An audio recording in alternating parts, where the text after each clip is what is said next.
This is Dance Studio 411, where we answer your real-life questions about your toughest studio life predicaments. Parent problems, teacher turnover, student challenges, policy dilemmas, and so much more. Let's talk about what's keeping you awake at night and what you can do about it. Here are your hosts, Suzanne Blake Garrity and Jill Tyrone. With recital season just around the corner, ticketing can be one of the biggest stressors for studio owners, but it doesn't have to be.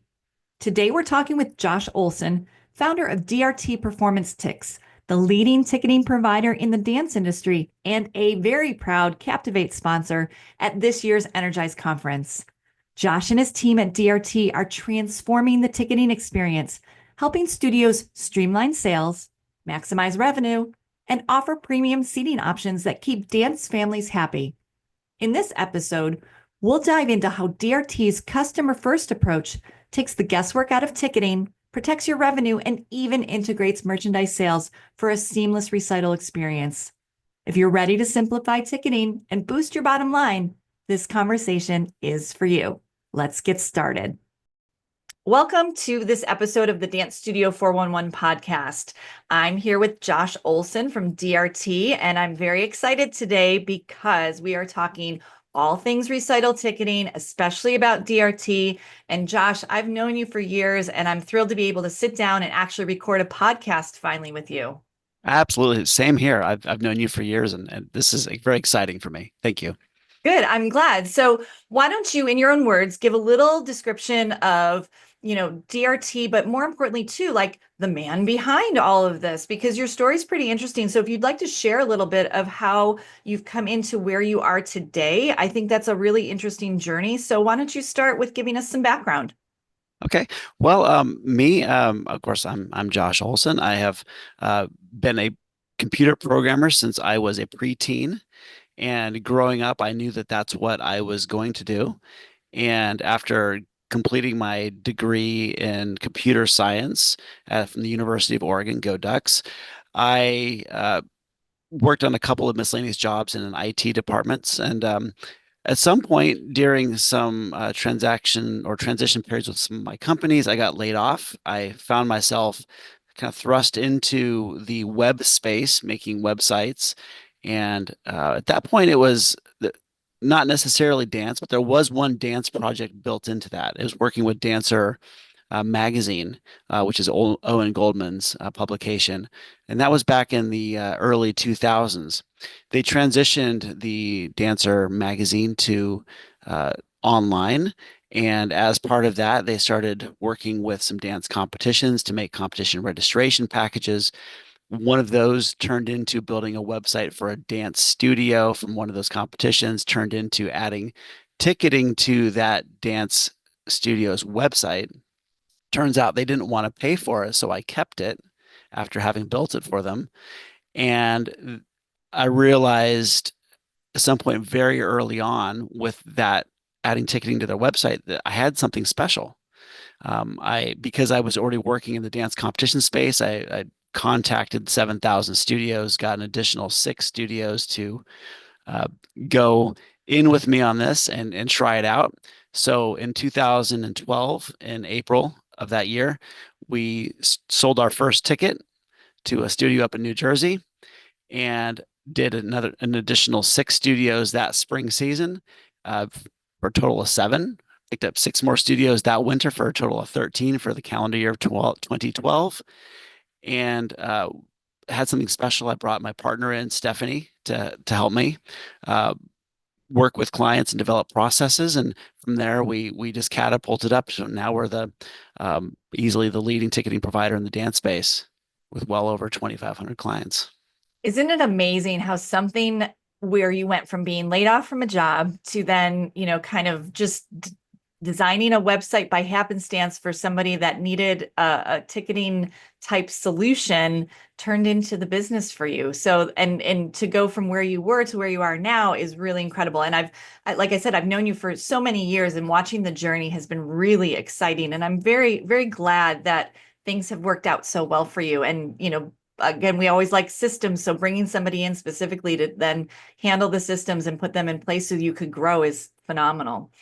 So, Josh, based on the history of DRT and what you're doing now, I know you want to talk about, really supporting your customers. And why don't we talk a little bit about what's happening with, customer support versus CSM? Can you explain a little bit of that to me and where you are with customer support?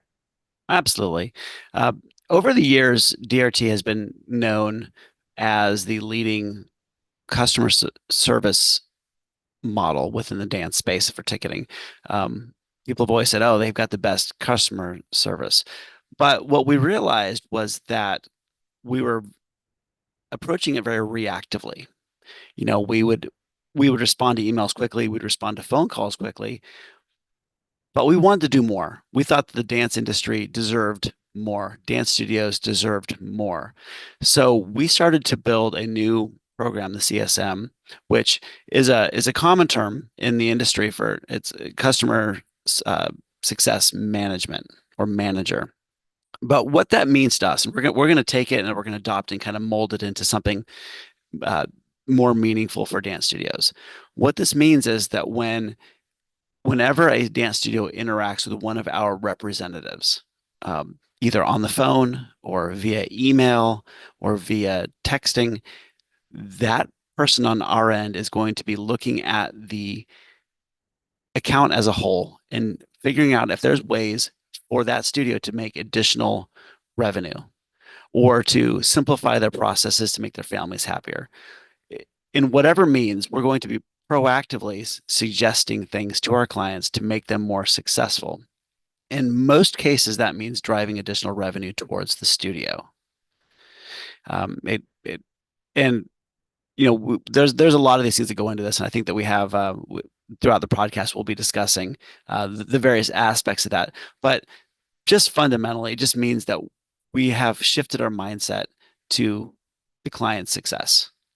And that's what differentiates in any industry, is really taking your client and their best interests to heart. And that's what you do. We had a conversation I recorded with Leo from DRT, and her episode was really focused on supporting the studios. And it's very crystal clear, Josh, that what you do at DRT is fundamentally putting the customer and the client first. And I love that you're taking a growth mindset. I love that you're putting a lot of thought and probably resources into creating not only a system, but a way for your clients to feel very comfortable when they come to you, that you have their best interests in mind. Exactly correct. Good. Okay, so why don't that being in that space, how about we talk about the studio owner goals? So what is it when they come to you, Josh? What do they need and how do you solve for that? Well, we have a very wide variety of levels when it comes to when a studio contacts us. We have some studios that have been doing ticketing in-house for years and have never touched foot in the online space. So they have they have methods and systems and processes that support an in-person ticket sales experience. And then on the other side, we have dance studios that come at us that have been doing online ticketing for years, perhaps with other vendors, perhaps with us, and they know it all. They've got it all figured out. But what we have realized is that no matter how experienced a dance studio is doing ticketing, the bottom line is DRT has done it probably more times, and we have different angles, different approaches, things that we can suggest, things that we can help them with that they might not have thought of yet. If it means simplifying some certain processes to make it more understandable to families, or if it means looking at the way that you in-queue the families into the actual ticket purchasing experience, if it's different, because it's very different manning a ticket sales table where people are lined up in line and you're handling one or two transactions at a time versus an online experience where everybody's buying tickets at exactly the same time. What's the definition of fair in both of those cases? and transitioning to an idea of parallel processing for orders and whatnot. The word fair just changes definition, and we can bring that information to studios and help them create an experience that's better for their families, because at the end of the day, they're accountable to their families. If there's something wrong with the ticketing experience, it's not DRT that gets yelled at, it's the studio owner takes the brunt of that. So we want to make sure that they have the best experience for them, best experience for their families, and yeah, that everybody's successful. I love that. I love the fact that you want to be such a part of creating the experience, because that's truly what it's all about. There's nothing more special than getting those students on stage and they're in their costumes and the lighting is all set. It's wonderful. And you're right. If there's one thing that goes wrong, whether it's with the venue or if it's with the ticketing and the seating, that the ultimate responsibility is on the studio owner. So I love that you're here to create an experience. I love that you're here to be a studio partner, because that's truly the best experience for the studio owner as well, not only for their families. So in talking about let's talk about seating. I know when I sat down with Leo, we talked about how lots of questions come in from our members regarding seating. General seating, assigned seating, premium seating, all the things. So Josh, what can you do to help with the age-old question about where to get people in the door and where their tickets are going to be? Is it premium? Is it general admission? Where are we in the whole scheme of things when it comes to seating? Well, that's a really great question. And it actually goes back to the question you asked me previously about studio owner goals. What we've learned over the years is that um, studio owners have a lot to deal with, and when it comes to ticketing, making more money is always a good thing. So uh, we're looking at premium seating from the context of generating more revenue for the studio bottom line. So there's it's kind of a two-step process. Number one is you need to transition from general admission to reserve seating. That means rather than people just buying a quantity of tickets, they're picking specific tickets off the map. Now, DRT has taken specific steps over the years to simplify that process for studios. We have over 3,000 venues in our system already. So that means that when a studio approaches us, there's a good chance we already have that venue in our platform already and can simply just install it. If a studio is using a venue for which we don't have a chart, they don't have to create a very complicated design to get us the chart. They can provide us a back of the napkin drawing in some cases. We do have a one-page document that we can send out that describes the minimum information that we require to build a chart. And we will take whatever we are given, produce a chart that is of the same quality as every other chart that we produce, which is curved rows, straight aisles, really makes sense to the buyers. We want to make sure that when a buyer looks at our chart, what they see represents as accurately as possible to the venue so that they're not confused about where they're sitting and whatnot. We can also number the stage from left to right, right to left, 1 through 10, or whatever the numbering scheme is for those studios that have a significant number of babies in the show. If the Smith family's child is standing on number 3, we'd like to be able to say your child is on 3, buy tickets and seats appropriately or accordingly, versus trying to tell your families your child's on the left side, because at the end of the day, the family's not going to know what left side means, and they're going to buy for the wrong side. So we simplify that process by numbering the stage, and that's a very studio specific feature that we offer that we just realized was a necessary thing after working with so many studios so many years. Yeah, that's such a great option. And definitely I remember, especially when my children were younger, they don't move around the stage as much, obviously. So you want to make sure that you're not all the way on the other side of the theater in the audience and not having the prime view of your particular dancer. So Yeah. I love that. That's great. Yeah. Anything else to say about seating? Because I know, Josh, you have so many good things to talk about today, but Yeah. is there anything else you'd like to add? Because I certainly don't want to cut Yeah. you short. Well, I do want to just make sure we get back to how we're really helping with the CSM, which is when a studio is doing seating, we look at their account. Are they doing premium seating? Do they have a portion of the venue that's at a higher price? If the answer is no, we want to circle back and talk to them about creating uh, a rule of thumb that we use is a 30-30 rule, which is 30% of the venue is 30% higher in price. You make your premium section too small, people might not opt to do it because a couple rows back is the same experience, but at a cheaper price. So make a significant number of your seats, say 30%, enough higher to move the needle to justify there's not a lot of extra work from the studio. All they have to do is just tell us, hey, rows A through G are this price. So no extra work for the studio, but it does create more decision points for the buyers. So we want to make sure that the studio is making money to justify that. And a studio can look at generating 20, 30% higher in revenue very easily. So where they might make 20,000 off of a show without premium seating, you add premium seating, now you're making 20, 24, 25, 26,000 off the same show. Josh, I love this. I love the fact that you are proactively encouraging the studio owners to think about options that bring in more revenue for them. That's a game changer. So,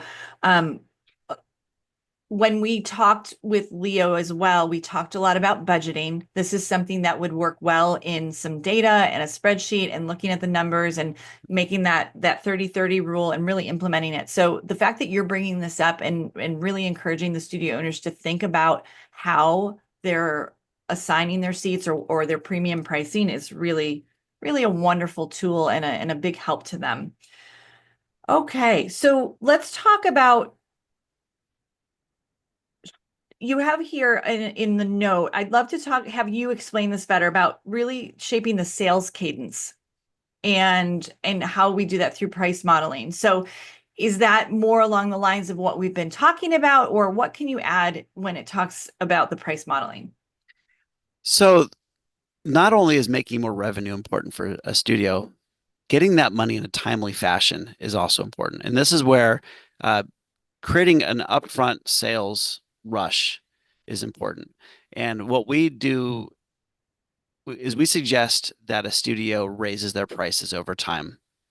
So they tell maybe the sales period is 4 weeks long.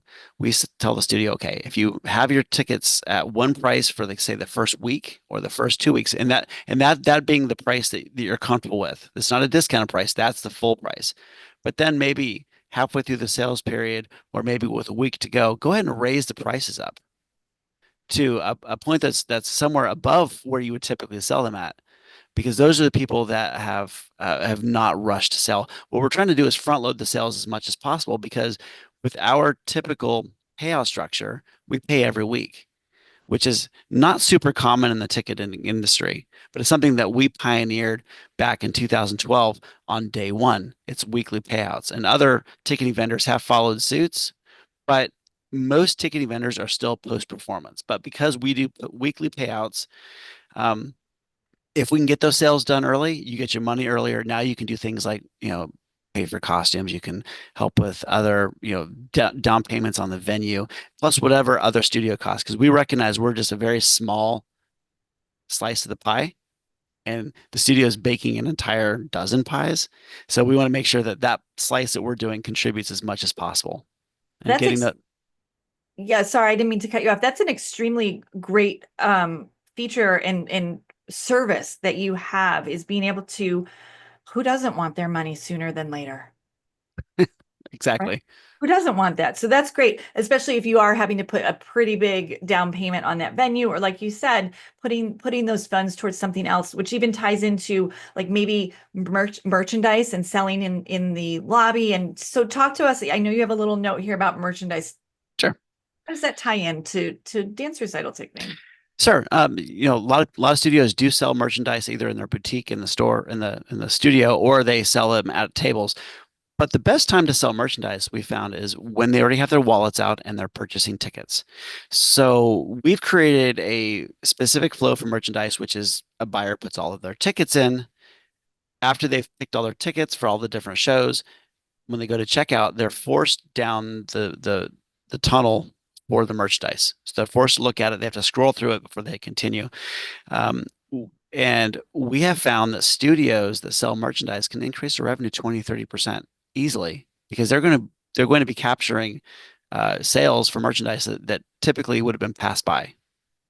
Um, there are other companies that sell merchandise, but they don't present it like we do, which is a required channel for checkout to make sure that everybody has to see it.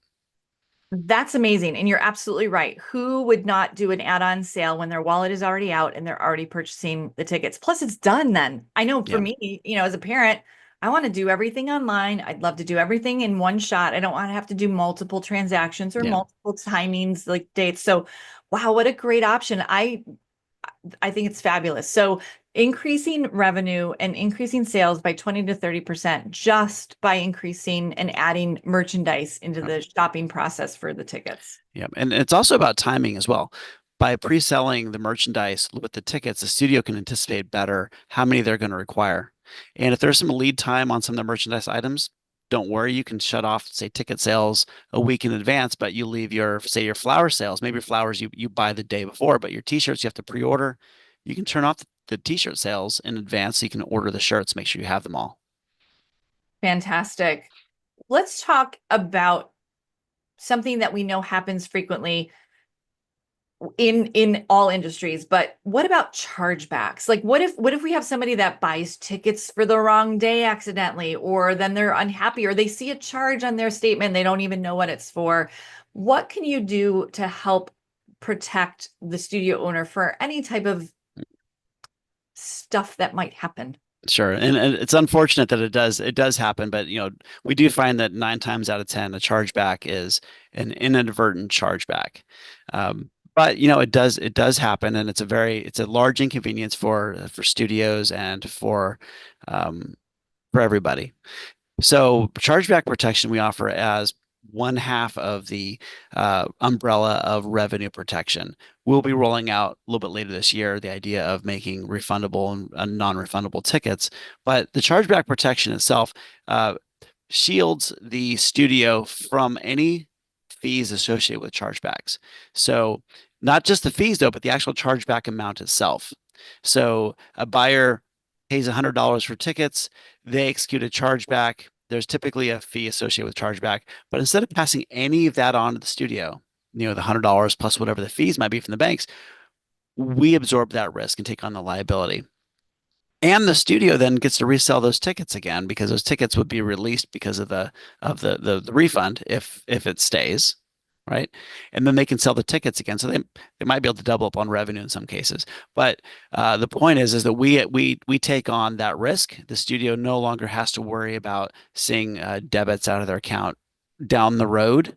Say a month after the event happens, they're like, wait, why is the money being taken back out? Because we take on the risk.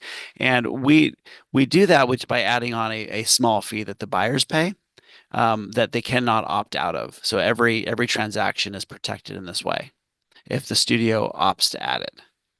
Again, Josh, this just shows how much you care about the studio owners. You care about their success. Think you're really thinking through everything and creating an amazing experience for the studio owner to be able to really just focus on putting on their event. So that's a huge bonus in my book right there. As we start to wrap up this podcast, let's talk a bit more. We just talked about all these great things and all the great features. You have things coming up in the future. What can the studio's owners expect when they work with DRT? You're already showing that you're putting their mindset first, their best interests first, but what can the experience be like when they come to you and say, all right, I'm ready, Josh, help me out? So when a studio onboards with DRT, they can expect to have a very organized process. After they submit their information to us, a human being on our sales team reviews that information, looks for places where maybe there's something that the studio owner hasn't thought about. Maybe they're in a new venue, but it's not new to us, and we know something about the venue that they don't know, or there's maybe a place where they can develop additional revenue. Like the adding the premium seating. they might mention that they have merchandise, but they haven't said that they want to sell it. So we'll circle back to them. We'll stay in constant communication with them. If they're missing information and we ask for it and they don't, we know that they're busy. And sometimes they don't get us back the information right away.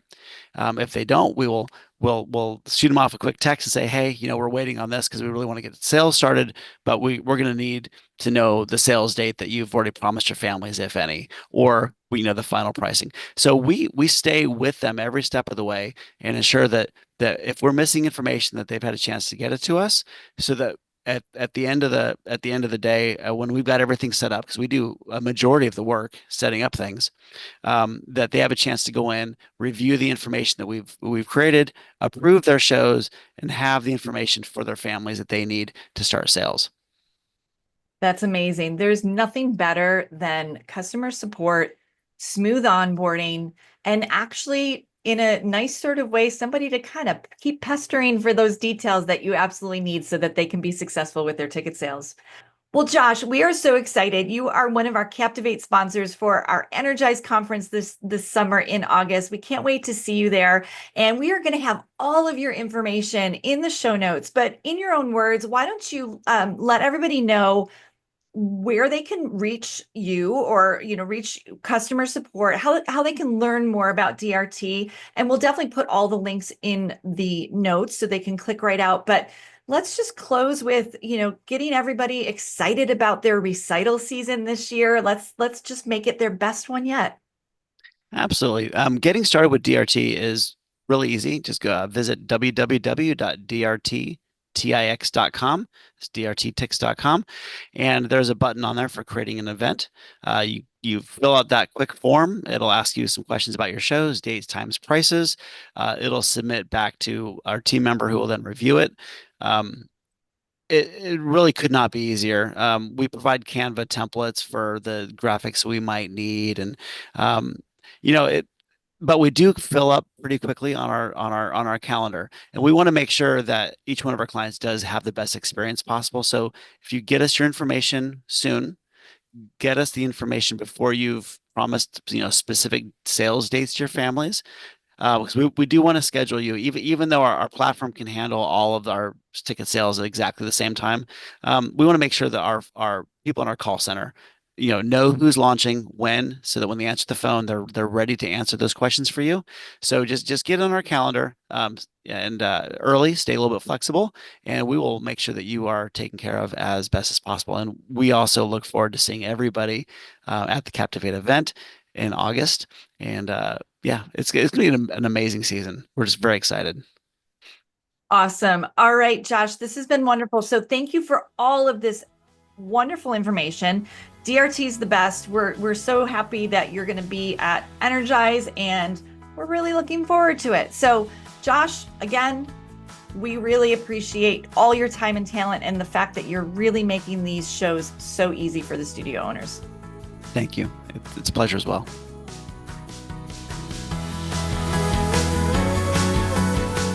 Thanks for listening to this episode of Dance Studio 411.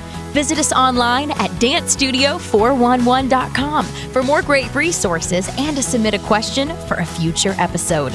Our number one goal is to help you build a successful dance studio business and keep your passion for dance alive.